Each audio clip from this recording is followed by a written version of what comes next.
So basically, we're going to switch gears and do assembly programming now, and I'm hoping we can cover a lot of it because a lot of these is going to be familiar to you because you know programming.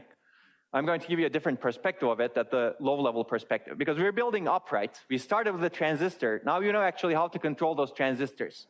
Now we can write assembly code. We've seen the instructions. And now the next step is really doing the programming. And that's what we're going to cover, the assembly programming. And it's covered in Pat and Patel, chapter 6. And I would suggest you read that chapter. Yeah. Okay, how many of you have done debugging? Everybody, hopefully. So, okay, we're going to see a different perspective. So a lot of this is going to be easy. If I go too fast and you think that's not something you know, shout.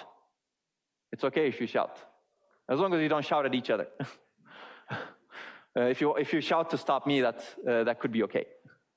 Okay, so basically we're going to see a bunch of stuff. We're going to terminate with the function calls. Have you seen the function calls? I assume you've used function calls, but do you know how they're implemented?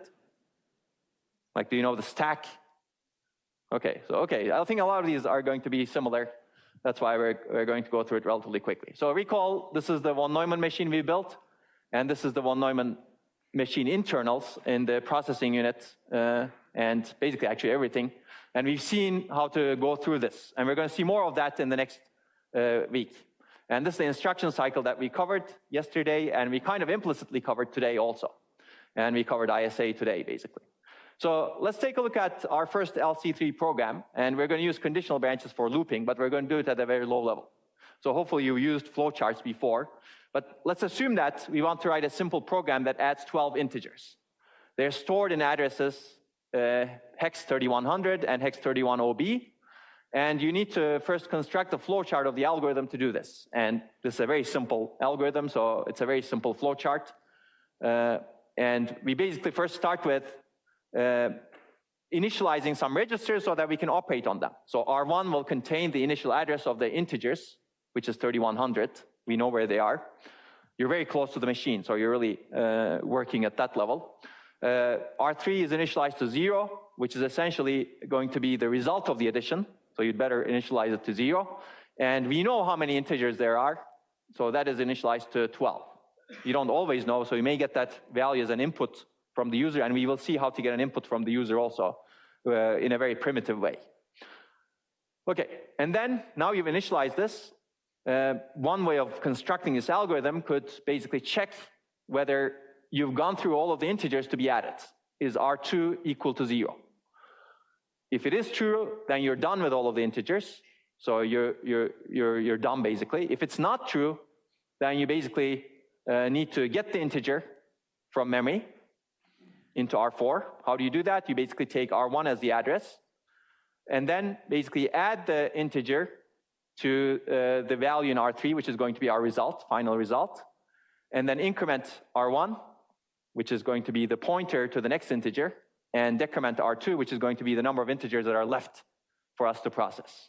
And that's the idea over here. And this is the code that does it. And you could have done this in 1 minute like this, right? No, of course not. And nobody does it. That's the beauty of high-level programming, right?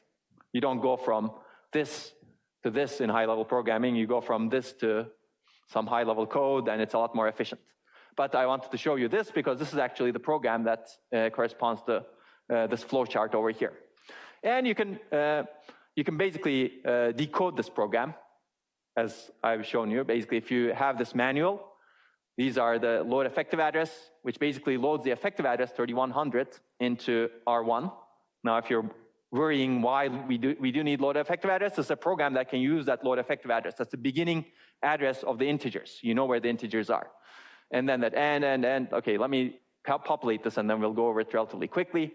So you need that value so that you can load 3100 over here. So you need to calculate this. So if you're doing assembly programming, it's not so nice, right? You need to calculate, how should I get to 3100? So 3100 is the value over here.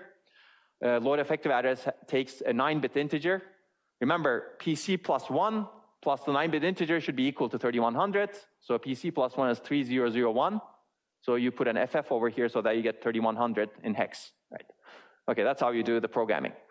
And that's the branch, actually. So basically, the purpose of this example is to show the value of the conditional branches. So this basically sets the R1, this sets the R3, R2, and then you increment, you initialize a counter over here to 12. And then now you check the condition. That's the condition check over here. You basically check if this is 0. If this is 0, you go here. Basically, you jump out of the program, but you're done, basically. Whatever comes after this is executed. Now, if it's not 0, then you basically load the value over here, accumulate it, increment the address. And remember, this is what we've seen before. These are 2 add instructions, and they differ in bit 5. The fact that bit 5 is 1 here means that you have an immediate add with an immediate. Otherwise, you have add 2 registers over here. And okay, and then you increment the address so that you could go to the next integer. You decrement the counter, so you know that you have to process 1 less integer. And then there's a branch unconditional, branch NZP. You go back to where? You go back to check the condition, okay? You could have done it in a different way, but we're not going to do that. Okay, you can optimize this program, basically. Make sense? Okay, you can study this program on your own. I think this is relatively simple if you know programming. The only different thing is it's low level, and you can see the machine code. So if somebody gives you this machine code, you can reverse engineer it also. Actually, that's what a lot of people do. If you want to take advantage of meltdown and Spectre bugs, people who've done it are extremely good at this stuff. Basically, you can reverse engineer it, or you could basically turn this into a program that looks like this, and then turn it into assembly and machine code. Okay, so let's revisit the LC3 data path. We're going to do some more programming. Basically, the data path components used in the execution of the instruction in the previous slides. There are a bunch, actually. Now I've made it a bit complicated. This is actually the full, well, almost full data path. It really doesn't have the control logic over here. And it doesn't have some other stuff. There's input, output, there's memory, there's a processing unit, and so there's a global bus. So this is the multiplexer. This is to get the memory address in different ways. This is an adder to calculate the address in different ways. Remember, we talked about a lot of addressing modes. Well, they need to be calculated somehow, and these are all different addressing modes. So you calculate the address in different ways. And we will see that next week, actually. This is sign extension modules to sign extend different immediate values, literal values. That's a sign extension module for the operand that goes into the ALU. There are condition code logic. Actually, the logic is not given over here. For example, whenever you write to a register, this logic automatically sets NZP values. So this load CC signal is set in the finite state machine state where you're writing to a register. Okay, we're going to go through this in more detail later on, but today we'll do some assembly programming. So let's talk about programming constructs first. You may have seen this, so it may be boring, but it's always good to go back to the fundamentals. So programming requires dividing a task or a unit of work into smaller subunits or smaller units of work. So the goal is to replace units with programming constructs that represent the part of the task, that part of the task. So you have some task to be decomposed, and you decompose it into almost always 3 basic programming constructs. There's a sequential construct because we're using the von Neumann model. If you're doing parallel programming, there's a parallel construct also, and multiple parallel constructs. There's a conditional construct that we've seen, if then else, for example, and there's an iterative construct, which is good for loops. So let's take a look at the sequential construct. This is a bit boring. Basically, if you have 2 subtasks, one following the other, you decompose this one as the first subtask, and then you finish the first subtask first, and then you finish the next one. Okay, so hopefully it's obvious and it's boring, so we move on. So conditional construct is a bit more interesting. This allows you to make decisions in the program clearly. So if you use it, if you want to do one of the subtasks, but not both. And it looks like this in the flow chart. You basically test a condition. If it's true, you execute subtask 1. Otherwise, you execute subtask 2. And then you could keep actually testing other conditions over here as well, right? Depending on the subtask. That's how your flow chart grows. Okay, I already said this. So either subtask maybe do nothing. So there may be nothing over here. And then you merge back. Then that's an if only construct, right? And after the correct subtask is completed, the program moves onward, clearly. So if else statement is an example, switch case statement is another example. You may actually have not just true or false, but actually cases. Okay. An iterative construct is also interesting. Basically, it's used if you're doing a subtask a number of times, but only as long as some condition is true.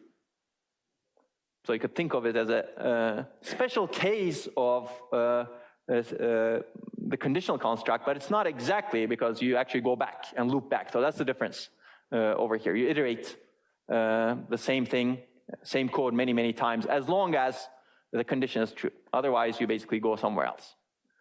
Okay, so hopefully this is obvious to you. If the condition is still true, you basically loop. You execute the loop body. And this is sometimes called the loop header, right? So for loops, while loops, do while loops are examples of this. Okay, so in an example program, we're going to see these constructs, and we're going to do it at the assembly level. So our program will be a bit more interesting than the previous ones that we've seen. It's going to count the number of occurrences of a character in a text file, and the character will be input by the user. And then we're going to output the number of occurrences into the monitor in LC3. We're not going to do it in a real system. In a real system, you need to do a bit more because real systems are much more complicated. But the fundamental principles are actually the same. So we're going to use sequential, conditional, and iterative constructs. And we're going to see how to write conditional and iterative constructs using conditional branches. So how do we count the occurrences of a character? Basically, we want a program that counts the occurrence of a character in a file. We want to get the character from the keyboard. So we're going to use a new instruction, trap instruction, that actually does an operating system call or system call to do something, basically. It asks the operating system to do something. And in this case, that do something will be get the character from the keyboard. And we are going to assume that the file finishes with a special character, end of text character, which is encoded with some bit string. It's also called a sentinel value. Basically, sentinel value means that when you see this value, it's a special character and the program stops, or you take some other action.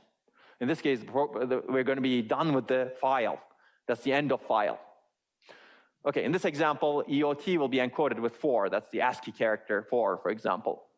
We're going to output the result to the monitor with another trap instruction. So trap basically asks the operating system to do the services for us, and the service will be, in this case, output the result into the monitor.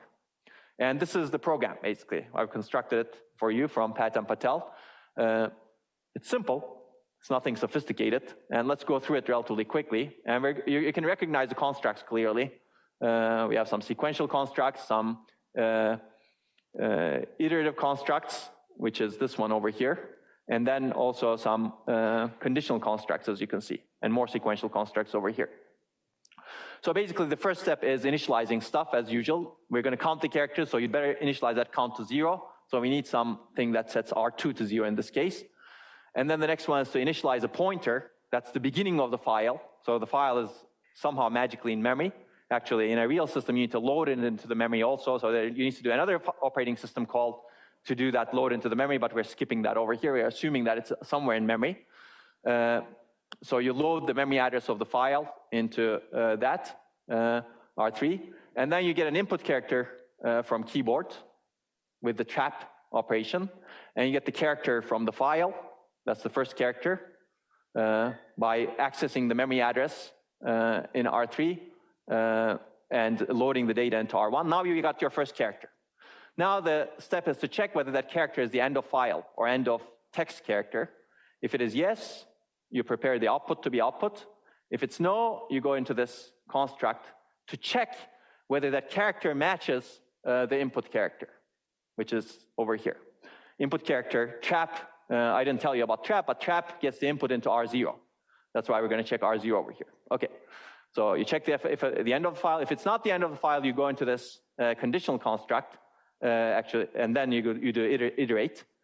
So basically, you check whether the character that you read from the file that's in R1 is equal to the character that you read from the keyboard. If they're equal, that's good. You increment the count.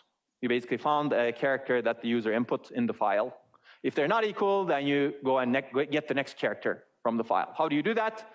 Basically, you increment the address in the file, assuming the file is stored sequentially in memory. You increment the address, and you load the memory location at that address into R1. And then you go back and iterate, check R1 is equal to end of text. If yes, you're done. If no, you keep doing this until R1 is equal to end of text. Right? So it's very simple. And I think, okay. I think I already said a lot of this. That's good. Got carried away because it's fun. And then, if at some point, hopefully, you have an end of text character. It's not an infinite file. You may actually get an out of bounds there if you don't have the end of text character. Then you prepare the output. And output is actually basically what you do is you want to write the value into R0, and R0 essentially gets the output over here. Now, ignore what's done over here. You should read the book for that. But basically, the character that you're going to write is in some format, and the monitor accepts values in some format. So you need to do the conversion of the count to that format so that you get the right display value in the output. But I'm not going to talk about that. Okay, so you move output to R0 in this case, not directly R2 because you need to do the format conversion. This is what does the format conversion. And then you basically output. Okay, and then you stop at the end. So there's another trap that says the program should stop. Operating system, please stop this program. And you're done after that. Okay, so trap instruction, let's talk about that. Trap instruction invokes an operating system service call. I've given you examples of this. This is very simplistic in LC3 because LC3 is a minimal computer. So LC3 assembly says you do a trap x23, and it looks like this. So you can have different system calls encoded with numbers over here, trap vector. So if you have 2 to the 8, you have 2 to the 8 system calls, potential system calls. So it's service call, basically system call 23. If you set the trap vector to 23, that basically says input a character from the keyboard into R0. That's what it is. If you use the code 21, that basically says output a character to the monitor. You basically, operating system does essentially that. And if you actually use the code 25, that means halt the program. We're done. Yes, very quickly. Will it wait for an user input? Exactly, it would wait for the user input in this case. Yeah, basically this program would wait until there's something in the keyboard. Yeah. Yes? So is this a little bit like the stuff taught by the system class in Java, like system.out? It's kind of similar, yes, but that's a much higher level, of course. But yeah, it translates into some lower level system call that looks like this. Good. Okay, people are engaged. So this is the program that I showed you earlier.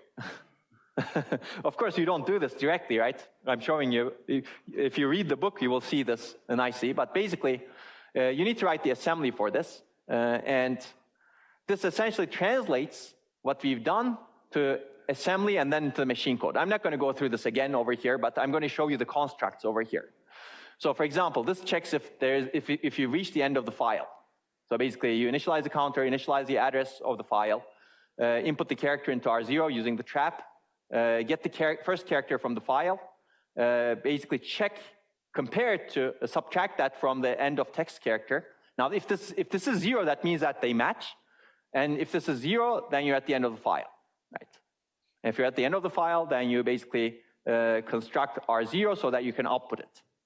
And there's an ASCII template over there to output, and you can see that over there. You should read the book for that over there. It's not, I mean, it's a conversion basically so that you can output it into the monitor. Okay, so what do? Basically, you convert the value that you got into the character, into the ASCII format that's understood by the monitor.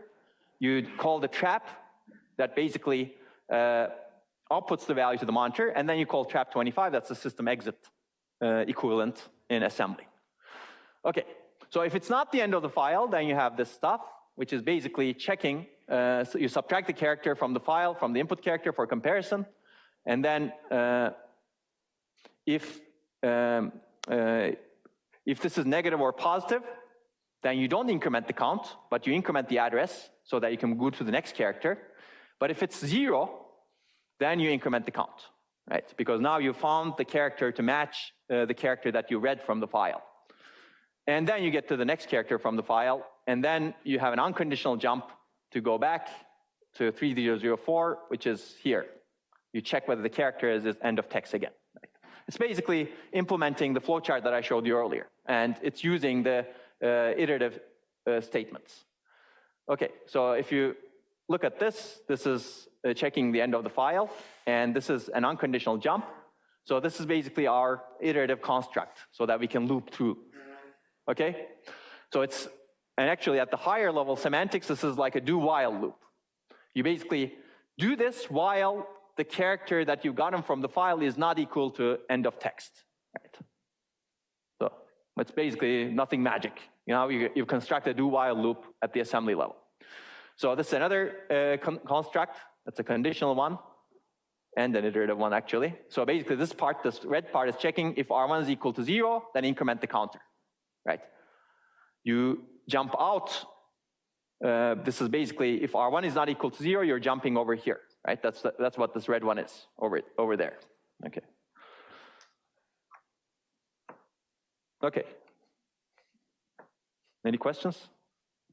So you can now debug the program and see if it works correctly. But we'll talk about debugging a little bit.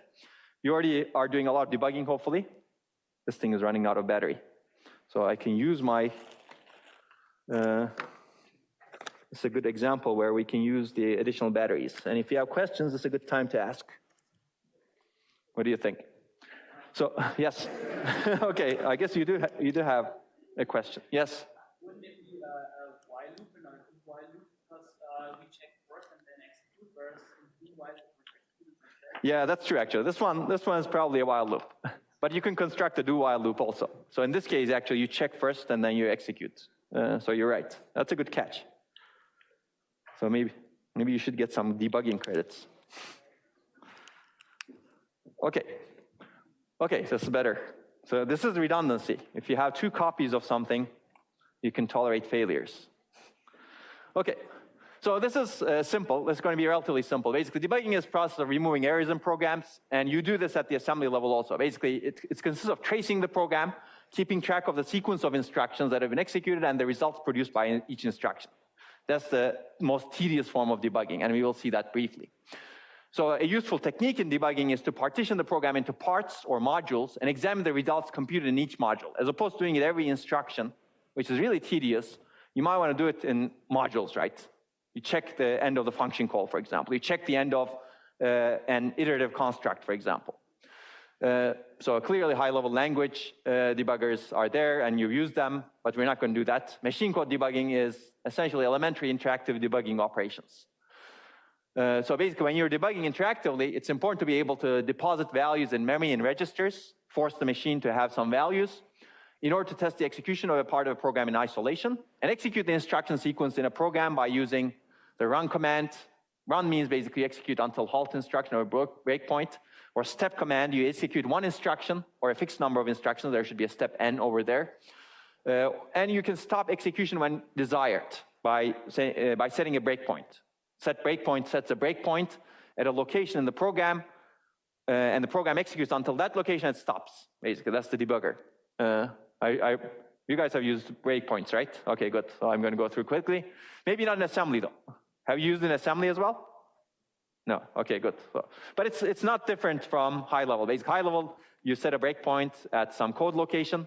At assembly, it's going to be similar. Basically, at an instruction, you're going to set a breakpoint.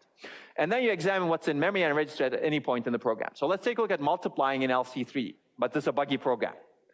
So a programming is necessary to multiply in LC3 because there's no multiply instruction. MIPS is a multiply instruction. So the following program multiplies R4 and R5. Well, if I give you this, you should be able to figure out what that is. But basically, initially, R4 is 10 and R5 is 3. The program produces 40. Clearly, it should produce 30, right? As you would expect from a normal multiply in decimal. What went wrong? So it's useful to annotate each instruction to begin with. Basically, this AND is initializing R2 to 0 so that you can start with multiplication. And this add is adding R2 to R4. And then R5 is the count, basically. How many times should you add R4 to itself? That's the multiplication, right? You basically can construct a multiplication by R4 to itself as many times as specified by R5. You do 10 plus 10 plus 10, right? So it's a loop, basically. And then there's a branch over here that checks whether R5 is 0 or positive, and if it's 0 or positive, you go back and do the add. If it's not, then you fall through and end the program, and the result is in R2. So it's a very primitive program. It doesn't even output value. Okay, so this is wrong, right? What went wrong over here? Anybody can guess? Yes? Well, we also incremented or we added R4 to itself one more time when it was 0. Exactly, yeah. So basically, you should not have Z over here, right? That's what you're saying. And I agree with that, basically. Basically, what this does is, remember, what the program should do is you should add R2 to itself. You start with R2 equal to 0. Sorry, you should add R4 to itself as many times as specified by R5. So if R5 is 3, you should add it 3 times. If R5 is 10, you should add it 10 times. So you should get 30 or 100. But this program doesn't do that. There's a mistake, and the mistake is that when R5 becomes 0, it goes and does the addition again. And when R5 is positive, it does the addition. When R5 is negative, it gets out of the loop. Now this is not good because initially R5 is 3. We added R10 to R2, so we have 10. And then it became 2. We added 10 again. It became 1. We added 10 again. We should stop there, right? We should not do one more addition. So the programmer, the assembly programmer, made a mistake here by adding a Z condition code check to this branch. So you should really check whether R5 is positive over here. And that's what the remaining slides tell you, basically. So how do you do this debugging? You basically go through every single instruction and basically simulate the program. I'm not going to do that. Your reading does that. And this is what you would get, basically. These are the instructions that are executed. These are the values of R2, R4, R5. You should have stopped here. That's the correct result when R5 becomes 1. But you go one more iteration ahead. The branch should not be taken if R5 is 0, but it is taken. As a result, you get 40. So by going through every single instruction and examining the contents of the registers for after we execute every single instruction, we could find this bug. But it's very tedious.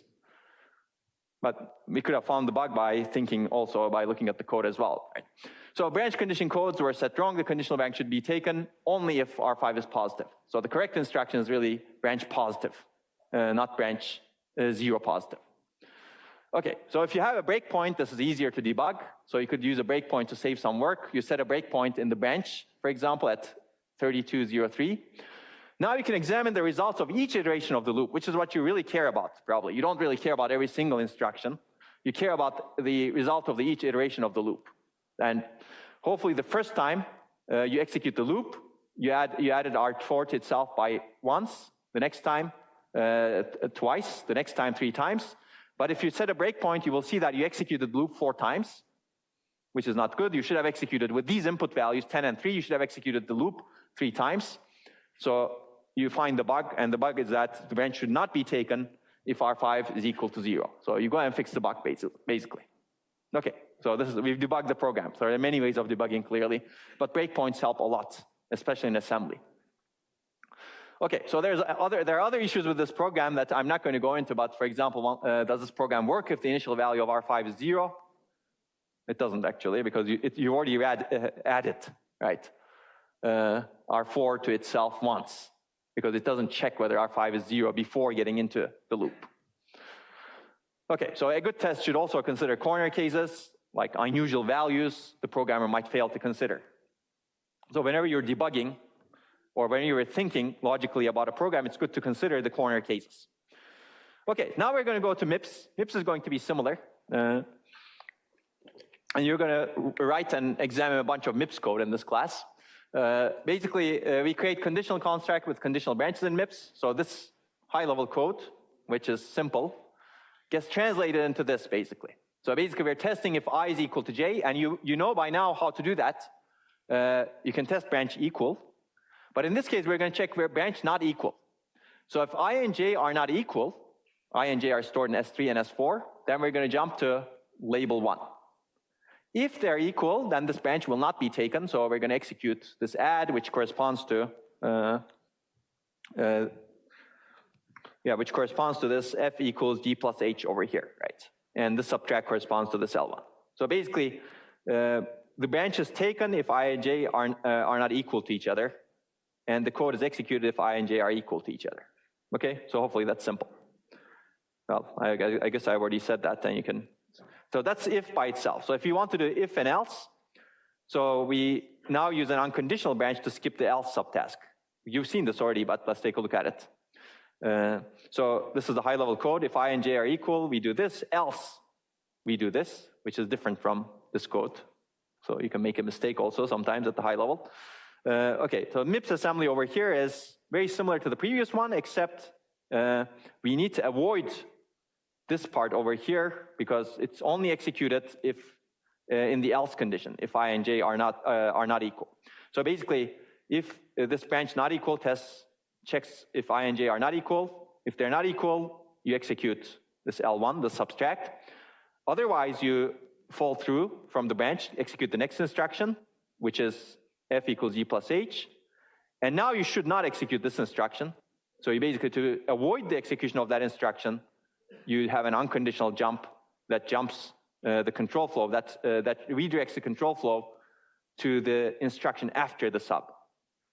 That's how you avoid executing the else part if the if part is true, right? So that's why you need unconditional jump instructions, basically. Okay, I already said that. Okay, so while loop is similar. Basically, you have a conditional branch that checks the condition and an unconditional branch that jumps to the beginning of the loop. So this is one example over here. So you first initialize. So basically what this does is this determines the power of 2 that's equal to 128. So you set the power, you set x equal to 0 over here. Basically, while power is not equal to 128, you multiply the power by 2, and you increment x by 1. And the result that you get in x will be the power that sets 2 to the x to 128. So hopefully you should get 7 over there as x. Right? And this is the loop that does exactly that over here. So you initialize the power S0 and S1 over here, and then you initialize a comparison value. And if, in this case, power is an S0, if power is equal to the comparison value, which is 128, then you're done. Otherwise, you multiply power by 2. Okay, let me animate this time. You multiply power by 2 by shifting left logical. So multiplication by 2 is shifting left a number logically by 1 bit to the left. That's essentially what the shift left logical does. And then you add x, and then you do the unconditional jump to the beginning so that you can do the branch equal test again. Okay? So I guess the shift left logical, we'll introduce it later. Okay, the for loop is similar to the while loop. I'll go through this relatively quickly. It looks basically similar, as you can see over here, right? And again, you're basically going through 0 to 10 and summing up the numbers over here. Yeah, that's what it says basically, 0 to 9 actually, because this should stop before 10. And that's essentially what we've implemented over here. This could have been written as a while loop also, as you know. Okay, so basically we have this branch equal and then unconditional branch at the beginning of the loop, and this branch equal gets us out of the loop if the condition doesn't hold anymore. Okay, so you can also use this loop with set less than. Basically, set less than does the less than comparison, which stores the result in a register. So if you look over here, we're basically adding the powers of 2 from 1 to 100. And you can see how I is multiplied over here. And we're adding all of the powers of 2 until 100. And basically, we want to compare this. Compare I at any given time, which is stored in, where is it stored? I think I is stored in S0, yes. Yeah, I is stored in S0. And you basically compare S0 to T0. T0 is 101 over here. And set T1 to, if S0 is less than T0, this one is set to 1, basically. Otherwise, it's set to 0. Okay, I have some animation over here. So set less than essentially corresponds to this instruction. If S0 is true, if S0 is less than T0, you get a 1, otherwise you get a 0. And that's written into the destination register.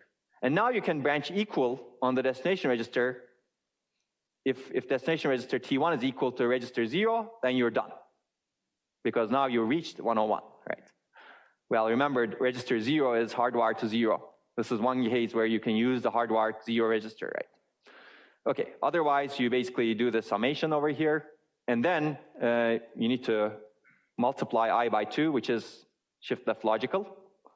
That's multiplication by 2. And then you go back to the loop. Okay? So hopefully these are clear They're relatively simple. I went through some of them quickly, but you should know all of this.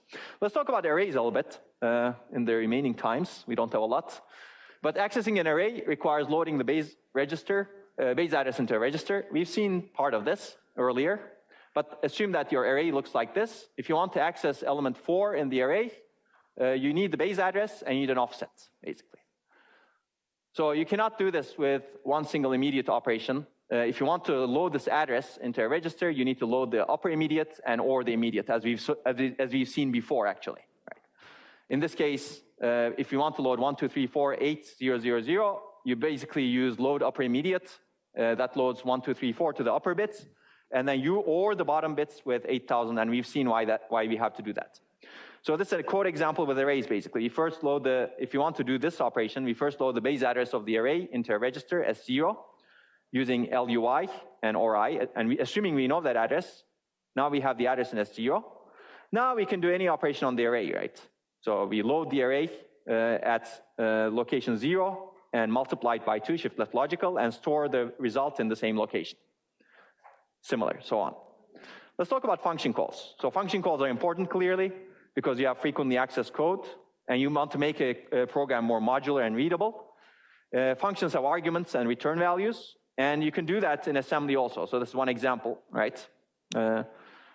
So you have a calling function in this case, which calls, the main function is calling sum, and called function is callee, it's sum, and it returns a value, as you can see. So there are conventions in the function calls, especially in assembly programming. You need to basically know these. So caller passes the arguments into the callee and jumps to the callee, and callee performs a procedure and returns the result to the caller, and returns to the point of the call, the next instruction. And it must not overwrite the registers or memory needed by the caller. So to be able to do that, you need some conventions. So for example, to be able to do the call in MIPS and LC3, there are special instructions, jump and link. And in LC3, there's jump to subroutine. These basically save the next PC in a special register so that you can go back to it. You jump to a location, but you also save the next program counter, the address of the next instruction in a special register. And then return is basically, you have special registers to return back to. Basically, there's a return instruction that reads that register and goes back, and there's a jump register instruction that takes an argument as a register, and you look at the value in that register, and you jump to that location. You treat that as, you load that address into the program counter, basically. So, okay, this is probably a good place to stop because this is going to take longer. So next time we'll start with this, and then we're going to go into microarchitecture. Have a good weekend.